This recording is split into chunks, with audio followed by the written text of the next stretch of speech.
everyone, it's Haze, and in today's video we're once again going through the Miraculous Monday meme review where my friend Hedge finds me the very best memes from across the internet to do with Miraculous and I react to them, although he sounded a little bit cranky.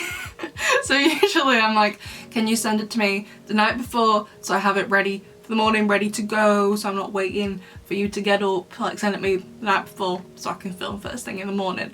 But in his email he was like, there's no one funny left in this community, so I don't know what the quality of these memes are going to be like, but let's just go for it, I hope they're good. So, the first meme. Which villain would you say is meant to be an irredeemable monster that you're not supposed to sympathise with at all despite their tragic backstory? Hint, it's not the giant killer robot. I mean, I'm not sure what the giant killer robot is from, who they are, so I can't directly compare them, so I'll just take your word for it.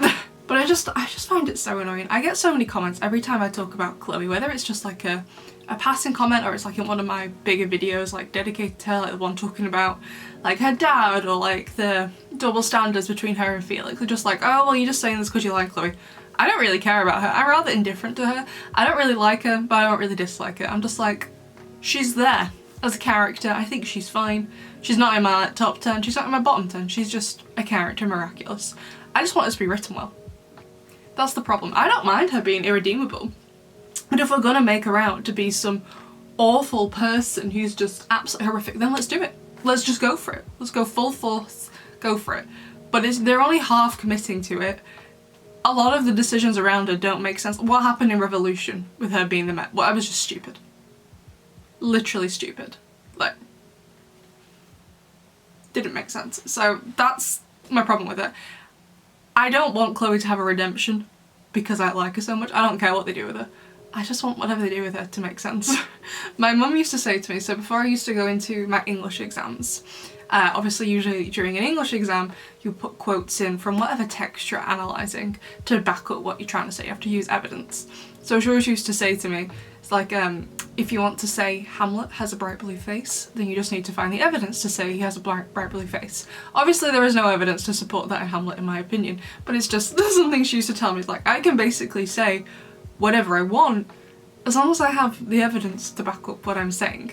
So they can do whatever they want to Chloe as long as they do it well. And they don't really do it well. So anyway, next meme.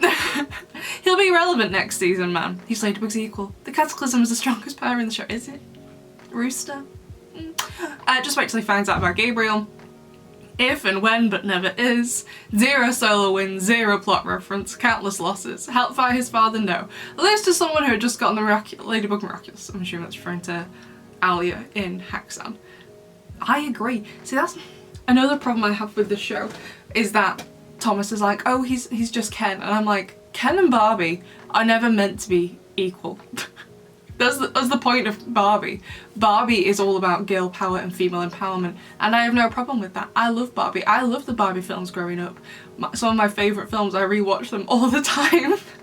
Barbie's Rapunzel, Barbie and Swan Lake, Barbie and the Nutcracker. They're all about Barbie saving the day, and Ken, or like the Ken equivalent stand-in, because he's not always called Ken in the films, is either there to help, or is comedic relief, or often makes the situation worse that Barbie has to resolve. Whereas Ladybug and Cat Noir, we are told in the title card, this is the adventures of Ladybug and Cat Noir, not just the adventures of Ladybug and Cat Noir. The Miraculouses are meant to be the perfect opposites, they're meant to be yin and yang. His dad is the big bad villain, or was the big bad villain. Like, everything is pointing, like, you know what I mean? Like, he should be relevant. And I know Thomas keeps going on about like, oh well, the studio execs were like, no, it's just not gonna work. There are plenty of ways to work around it, okay? There are, I know. Because unlike what Thomas likes to think that I'm a massive liar about having professional experience in this industry, there are ways to work around it, and he's just being like, no, they just said it wouldn't work. There are ways around that, Thomas. Fun, creative ways that you just write off and don't seem to consider because your way's the only way. Like, I couldn't work for him. I get comments saying like, oh, you should write for Miraculous, and I'm like, no thank you. I love Miraculous, and I wouldn't want to write for something I love so much. That would seem like such a weird thing. Like, nice, but a bit weird, and I think I'd end up hating it if I had to write it. But I also just couldn't work with Thomas. It just seemed like a room full of yes men. I just couldn't do it. Absolutely not. I'd love to work for Jeremy, but I couldn't work for or with Thomas. I'd cry. Like, I'd have panic attacks. That's how this man makes me feel. Anyway, next week. Can and Chloe, absolutely horrible. Fan and Chloe, F you, Lila, F you, okay, my class. You're cool, Adrian Marinette, F you, I'm out. Fan and Chloe is the best. I usually, when it comes to characters like this, I often prefer the fanon version. So if you don't know what fanon is, so canon is like what's accepted in the source material, so in this case Miraculous, and then fanon is like how the fans perceive them, and is often the kind of character that is portrayed in fan works. Usually something like fan fiction or fan art, more like fan fiction in this case. For example, I really like Fanon Draco Malfoy. Fanon Draco Malfoy from Harry Potter. It's very different to Canon Draco Malfoy. I'm not a super fan, like Canon Draco Malfoy's fine. I prefer Canon Draco Malfoy in the films over Canon Draco Malfoy in the books. But I always prefer Fanon Draco Malfoy. I've just consumed so much Hermione fanfic that that's the version of Draco I've had in my head since I was like 13, so but I do genuinely think some fanfiction and stuff is far better than the show. And then the usual comeback is like, oh well, they don't have the restraints of budget and timings and having to do it in certain structures to meet TV. I know, I understand that, but it can still be of a better quality than what we get with the show. I get all that. It can still be better though. So next week. Wait, you guys actually think Lila is my non? I thought it was just a joke. Honestly, I thought it was just a joke when I first heard it. I was like, there's no way that can be true. And then one of my friends sent me like a whole thread on Reddit about it, and I was like, huh? What? So you're telling me Manon hates Marinette so much for abandoning her, even though Manon only has one appearance in season 5, which is in action, and doesn't seem mad at Marinette at all. She seems fine with it. So Manon gets mad at Marinette, decides to wait until she's approximately around the age of 13, 14, presumably gets the rabbit Miraculous or uses some other kind of Miraculous or other superpower, maybe an Akuma, travel back in time to harass her babysitter and try and date a boy. And then terrorise all of Paris. Because she hates Marinette?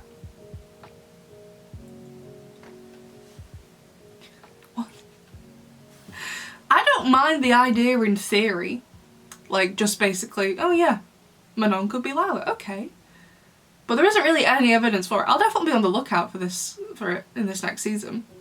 But at the minute, the only significant evidence is the colours, is that Manon wears purple dungarees, more like lilac dungarees, lilac, and the flowers on them are lilac flowers. That is the only thing I can get behind. I definitely think Lila and Manon could work together. For example, Gabriel had Tomaway and Natalie as like his, not to say minions, minions is the wrong word. Do you know what I mean? Like when you're a villain you have people who help you but they're not necessarily your minions. I can't, like henchmen, no not henchmen. Just like you're in a circle, I suppose. And I'm like, well, who's Lila gonna have? Because she doesn't really have a Natalie or a Tomaway. So I'm thinking, well, it could be the kids, as we saw in Time Tagger. She's kind of sort of manipulating Chris already. I wouldn't think it would take much more to get Ella and Etta and Manon in on it as well. So I definitely think she could have a relationship with Manon and she manipulates Manon and the other kids to help her do stuff. I can definitely see that. But I'm just a bit like, why would it be you? Why? Next thing. Adrian when he sees Oni-chan. Oh, that's Kagami. Adrian when he sees Marinette and Ladybug together. You two look nothing alike. In fairness, his cousin looks identical to him, so maybe he just thinks Ladybug and Marinette are cousins too. Hedge. Thanks. Thanks, Hedge. I suppose. He's just stupid, because one thing that annoys me is Thomas is just like, oh, it's the, is it quantum masking, whatever, he can't tell. And I'm like, okay, but in Dark Cupid, in the poem he writes for Ladybug, he knows that she has bluebell eyes. He's not blind, he literally writes it down. And he knows when she transforms into Lady Noir that she's got green eyes, so he must have worked out, oh yeah, her real eye colour is blue. They have the same hairstyle, the same voice. Don't quantum masking BS me.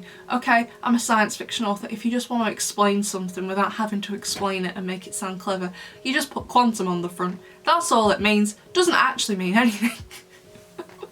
It's just annoying at this point. Right, next meme. Corporate needs you to find the difference between this picture and this picture. They're the same picture. I don't know who the person on the left is, but they do look pretty similar. Oh, I got a funny comment the other day. So it was under my, I was like, who's the next person to find out Marinette and or Adrian's identity? And I talked through like who already knows before we got into who could be next. And I mentioned Alex. So Alex, the present day, the younger version of her, obviously after Evolution she gets the Rabbit Miraculous. In the London special she already knows who they are, so I would assume at some point between Evolution and the London special she's gonna have a look, and if they're anything like me she probably would have done it immediately. Is that right? Gotta find out who they are, works out the Marinette and Adrian season transform or whatever. Okay, and then a couple of comments that were just like, well, Alder Bunnix knows as well, you missed her out, and I'm like, Alder Bunnix is still Alex. Same person, just different age. She would have found it the same way, because that's how aging works. Same person. I also missed out Pension Bunnix. Like, because they're the same person. Next meme. Watch Miraculous. Don't develop a new obsession. I do love Natalie. Natalie is, I know I still get a lot of comments about this, like, why do you like her so much? She's not very nice. And I'm like, yeah, I know she's not. If I met someone in real life like Natalie, no, I probably wouldn't like them either. But it's not real, so it's okay. That's my reasoning for it. You know what I mean? She's great. She's so badass. I love her. Yeah, is she mean? Absolutely. Should she have done half the stuff she's done? No. But it's okay, for it is not real. I'm alright with it. You know what I mean? Although saying that, I remember one of my first Miraculous videos to like, I suppose, get big. And at the time it really was rather big for me because I didn't even have 100 subscribers yet, so, and I got like 3,000 views, so it was pretty good. But basically all the interaction and the reason it was getting views was fueled by this one person who was like, I can't believe you don't like Kagami. If you met someone like Kagami in real life, you wouldn't be friends with her. I was like, no, because I don't like people like that. Like, obviously. You know what I mean? That's why. No, I wouldn't be friends with them because I don't like them. Do you get me? So while on the flip side, I do quite like Natalie as a character, since she is quite manipulative, I'm not sure I'd want to be friends with her in real life. But I also love her and want to marry her at the same time, so you know. Next meme. Wow, how'd you get like that? Every time an electronic device gets destroyed in Miraculous, I do one push-up. How many electrical devices have been destroyed in Miraculous? I see what hedge means about these memes being thrown on the ground. How many? Cat Noir did a couple in season 1, like, I remember that. Has it really been that many? I feel like oftentimes when he cataclysms something, which is often the most usual version of destruction in the show, it's not usually electronic. Maybe I'm completely misremembering. I don't know. Next meme. Season 5 Lila. I'm going to spread a major lie that has a basis in something that everyone already knows to be true. Then I'm going to trick Gabriel into akumatizing me and use my new powers to steal all of his secrets from right under his nose. Lila every other season. Why won't these two kids let me manipulate them with my increasingly ridiculous and contradictory lies? Everyone else believes them because everyone else is stupid. It's always something that annoys me about the show, is that everyone is so clever, especially Ali or Max. To me, they're like the smartest in the class. Not to say Adrian and Marinette are stupid, I would say they're probably up there. Like, we know Adrian can speak Mandarin to some degree. Marinette in, not Chameleon, in Ladybug, she gets full marks on her exam or whatever, on a test, even though she probably doesn't actually have all that much time to study because she's being Ladybug. So they are both quite clever, but to me, like, Ali or Max are the smartest out of that class or whatever. And I'm just like, Lila contradicts herself all the time. If you want to be a good liar, you gotta have a good memory. You gotta remember what you've said. Otherwise, it's just like, no. You want to be a good liar, you gotta have a good memory. And she doesn't. She just does the most random stuff. Most of it you could disprove on Google. So it is really annoying to watch. But yeah, I understand what he's saying. I think maybe, hopefully, this contradiction between what she's like from Volpina to Risk, is that her last? Yeah, it's her last appearance in season 4. It is obviously quite different to season 5, I'm not pretending it isn't, but I'm hoping that it's going to be explained once we find out her motivation, because I've no idea, genuinely no idea, what her motivation could be. Like, at all, in the slightest. I'm just like, what do you want? You know, I really truly don't know. No idea what this girl wants. And I definitely think is going to be hard to beat it out, because in my opinion Gabriel's motivation was always amazing. Whether you agree with him or not, I think it's a solid motivation for a villain to have. And Lila's better be something good in order to truly top or at least match Gabriel's. And I know a lot of people are just being like, oh yeah, it's just because she hates Ladybug so much after what happened in Volpina. That's such a good motivation. No, it's not. Stop. No, it's not. Stop lying to yourself. That's not good. Next meme. Your cat can have the same mental problems as you. My cat, me. Oh my god. I have Luke on this side of me, and I have Leia on this side of me, on the floor, under a blanket, because she just likes to be underneath things. I don't know why she goes under my bed. So we have like 4 cat beds in the house. 3 of them are like open beds, like a regular cat bed. Another one is like the igloo style, where you have like a little cushion, but it's like in a larger casing, and you have like a little roof over them. That's her favourite bed, because she's enclosed. She likes to have blankets thrown over her. She's under a blanket on the floor. She has this entire bed to sleep on. She has 2 beds out there, out in the hallway, and she's choosing to sleep on the floor under a blanket. She does spend more time with me, so perhaps that's why she's not unhinged. Luke prefers my mum. Although the past couple of days he's been mega clingy. And I'm filming this before I go back to work after Christmas, so I don't know what the 2 of them are going to be like when I disappear. To be fair, I'm only in the office 2 days a week. I work from home the rest of the time. I work full time, but I work from home 3 days a week. So I hope they'll be okay. Apparently my mum always says the days I'm in the office are always the hardest days, especially for Leia, because she loves me a lot. She follows me around the house. And I'm just like, if I have to leave the room, just go to the bathroom. Like, I'll be back very quickly. I won't be long. I'll just be like, it's okay, you can stay here. She always follows. Always. So the final meme of the meme review is a meme review of viewer submission memes, which are taken from my Discord server. So the Discord server is linked down below. Please join, it's a fun time. It's great. But basically, to be in with a chance of having your meme featured in the meme review, you need to join the Discord server if you haven't already, and then you need to make a meme. It can't be a meme you just found, it has to be one you have made. We have a separate channel for discussing a meme you just found. It has to be one you've made, submit it, and everyone will vote on it. So there's instructions on the screen in case what I just said was confusing, which it probably was. And this week's winner is Miraculous Ashlandberg. Me, excited to see what my top 5 songs are on Spotify Wrapped for this year. The songs actually are being 5 different versions of the Miraculous theme song. I don't have Spotify, so I don't actually ever have a Spotify Wrapped, but I absolutely can agree with it.